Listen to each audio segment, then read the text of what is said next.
High everyone, welcome to my YouTube channel. So आज आपण second video बघणार आहोत अँग्युलर 18 सिरीजचा. सेकंड व्हिडिओ नथिंग बट ते आपलं what we can say file explanation आहे.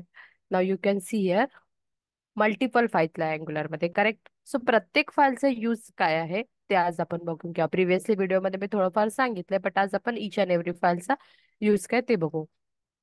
सो सगळ्यात पहिले आपण SRCच्या खालच्या ज्या फाईल्स आहे ना त्या बघूया. Then after that SRC public एक एक बघूया. सो सगळ्यात पहिले एडिट कॉन्फ्लिग. हे edit config buts nothing but जे आपण suppose visual studio code use करतो त्याचं कॉन्फिगरेशन बद्दलची एक फाईल आहे. सो इथे तर काही यूज नाही त्याचा, तो आपण याला अवॉइड करू शकतो. सेकंड आहे गिट इग्नोर. गिट इग्नोर गिट इग्नोर या फाईलचं नेमच सजेस्ट करते गिट इग्नोर. गिटने कुठल्या कुठल्या फाईल इग्नोर करायच्या आहेत त्या. लाईक कन्सिडर करा, this one is first one is node module. आपण काय करतो किंवा जेव्हा आपण कोड पुश वगैरे करतो तर नोड मॉड्यूल कधी पुश करतो का आपण? नाही, कारण नोड मॉड्यूलचा जो साईज असतो ना फाईलचा तो खूप मोठा असतो आणि प्रत्येकाच्या लॅपटॉपमध्ये NPM इन्स्टॉल केलं तर आपलं node module automatically file generate होतं.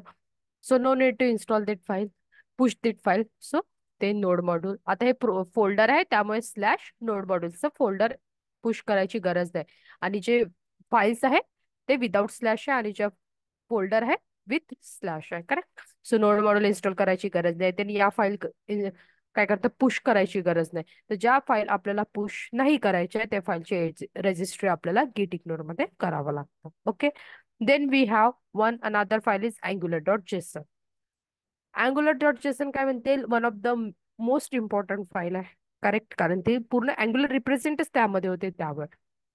बघा आता सपोज आपण काय म्हणतात की सिंगल लेअरवर आहे, जेव्हा आपलं सिंगल प्रोजेक्ट आहे, जेव्हा आपल्या प्रोजेक्टमध्ये मल्टिपल प्रोजेक्ट वगैरे असतात ना.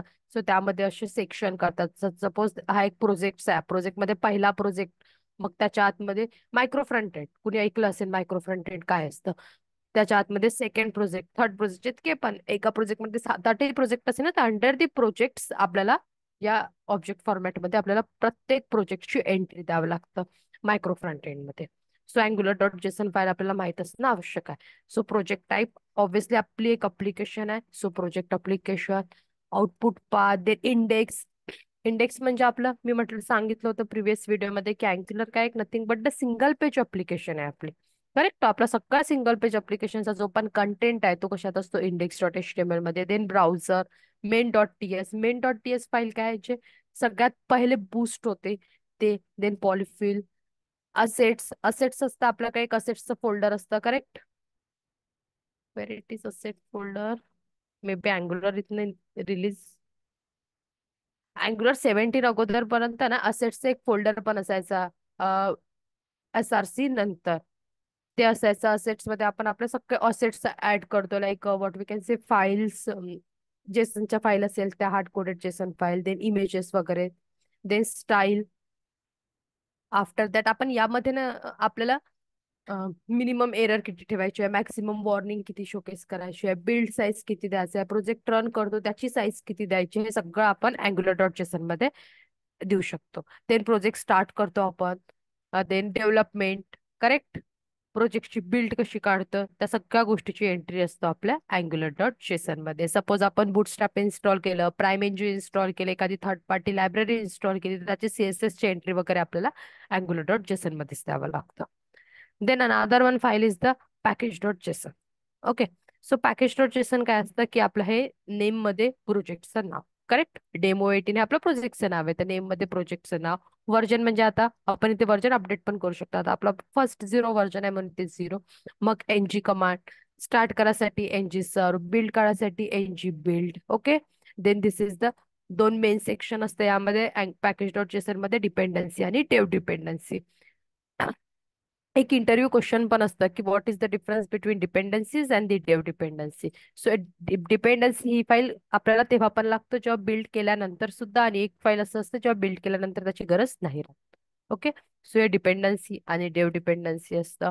देन रीडमी फाईल असतं ज्यात छोट्या छोट्या गोष्टी सांगितल्या असतात अँग्युलर बद्दल, की this project was generated with this Angular CLI and this is the version of Angular. Then development server काय, NG सर्व्ह करावं लागतं. NG बिल्ड आपण प्रोजेक्ट बिल्ड करतो आणि मग बिल्ड कुठे स्टोअर होते, डिक्स्ट नावाची इथे ना काय म्हणते, visual studio code VS code आहे ना, त्याच्या खाली आपला एक फोल्डर तयार होते आणि अंडर दॅट क्रिएट एक डिस्ट नावाचं फोल्डर क्रिएट होते आणि डिस्ट मध्ये आपण जे बिल्ड करू ना ते त्यामध्ये रेजिस्टर्ड होते, ते सांगितलं आहे. मग हे कर्मा वगैरेचे टेस्टिंग फ्रेमवर्क आहे ना, जास्मिन आणि कर्मा, त्याचा यूज सांगितलाय. हे कसं आहे, रीड बी फाईल म्हणजे छोट्या मोठ्या गोष्टी कॉन्फिगरेशन यामध्ये सांगितलं. आणि मोर डिटेल अँग्युलर शिकायचं असेल तर त्याची URL सुद्धा इथे त्यांनी दिली आपल्याला. देन tsconfig.app.json हे TS कॉन्फिगरेशनचीच फाईल आहे. After that we have TS configuration.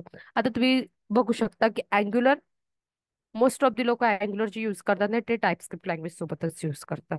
दुसऱ्या लँग्वेज सोबत पण तो सपोर्ट करतो, बट आपण नॉर्मली टाईपस्क्रिप्ट सोबतच यूज करतो.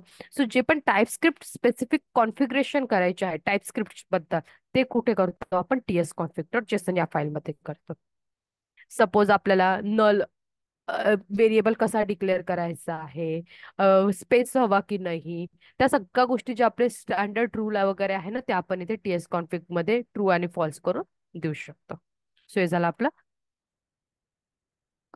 TS config file. Then again back to the SRC. Under that SRC we have style.css. जसं मी प्रिव्हियस व्हिडिओमध्येच ऑलरेडी एक्सप्लेन केले होते की style.css आपली त्याचसाठी यूज होते. ग्लोबल CSS आपल्याला ओव्हरऑल अप्लिकेशन मध्ये लिहायचं आहे, तर प्रत्येक कंपोनेंट मध्ये का बरं लिहिलं ना, reusability. So for that case, we are using style.css. Then another file we have main.ts. Main.ts is the file म्हणजे सगळ्यात main in the sense, project start केलं तर पहिलीची फाईल जी बुटस्ट्रॅप होते ना ती असते main.ts. बुटस्ट्रॅप अप्लिकेशन, बुटस्ट्रॅप म्हणजे आपल्या नॉर्मल CSS बुटस्ट्रॅप नाही. ओके, हे बुटस्ट्रॅप, बुटस्ट्रॅप म्हणजे स्टार्ट करणं, बूस्ट करणं एखाद्या गोष्टीला.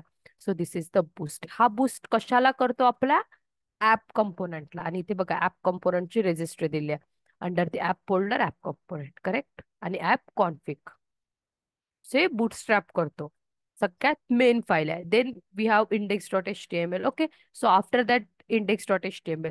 आता हे HTML चं एक सिंगलचं प्लेन पेज झालं, तर बॉडीमध्ये आपण सपोज हा H1 मध्ये मी हाय लिहिलं, करेक्ट, तर माझा हा हाय पेज मध्ये दिसणार, correct.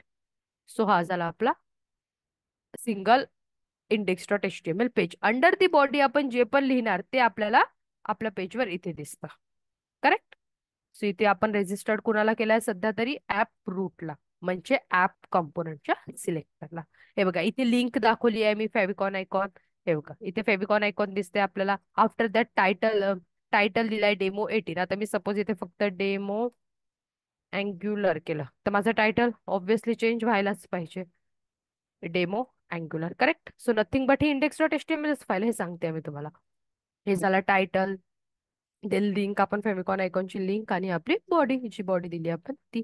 After that we have one another folder, that is nothing but the app folder. आता जसं जसं आपण कंपोनंट क्रिएट करत जाऊ तसेच ऍप सारखे आपले रेप्लिका क्रिएट होत जातात प्रत्येक फोल्डरची, प्रत्येक कंपोनंटची. सो इथे ऍप route.ts आहे. देन ऍप config.ts आहे. As I have already told you, like app.module.ts चा रिप्लेसमेंट आहे app.config.ts. आता इतका मोठी स्टेप का बरं घेण्यात आली, पहिले app.module.ts होती, आता app.config.ts का बरं आली. जर तुम्ही प्रिव्हियस व्हर्जन ऑफ अँग्युलर बघितलं असेल ना, तर ऍप मॉड्यूल.ts मध्ये माहितीये का आपल्याला इथे जसं इथे आहे, इथे प्रोव्हायडरचं सेक्शन होतं, देन डिक्लेरेशन होतं, करेक्ट. देन इथे एक बुटस्ट्रॅप करतो तो कुठला कंपोनंट फर्स्ट ते होतं एक, या सगळ्या गोष्टी रिमूव्ह करण्यात आल्या. आता इथे कंपोनंट लेवलवरच बघितलं ना, इम्पोर्ट सेक्शन इथेच आहे, त्यामुळे इथे आता इम्पोर्टची गरज नाही.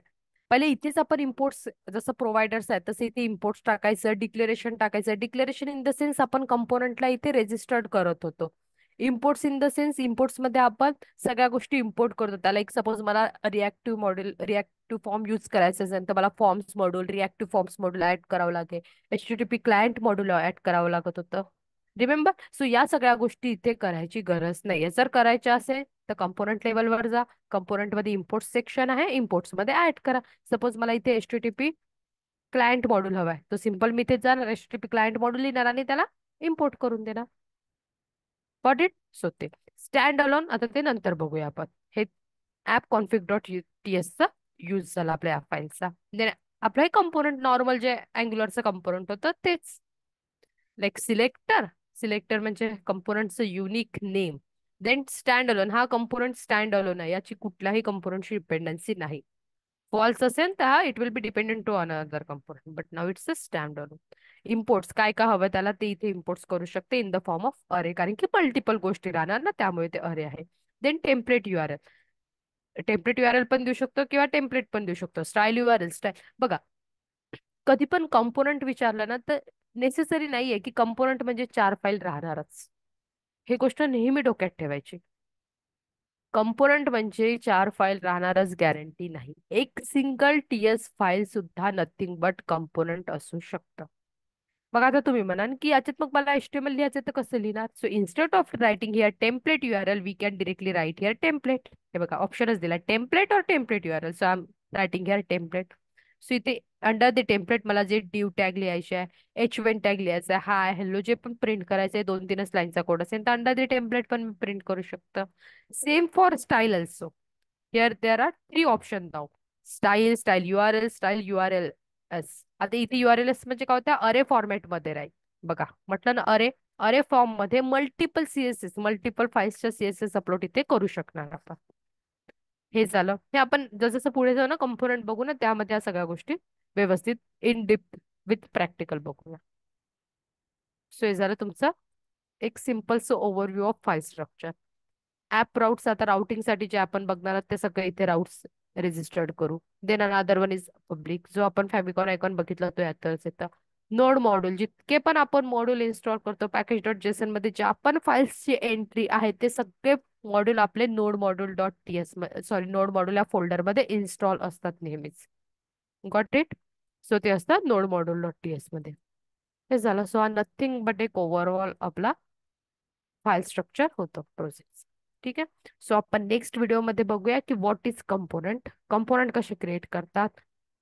देन त्या व्हिडिओमध्ये आपण हे सगळं एक इच अँड एव्हरी गोष्टी बघूया. So till now then thank you.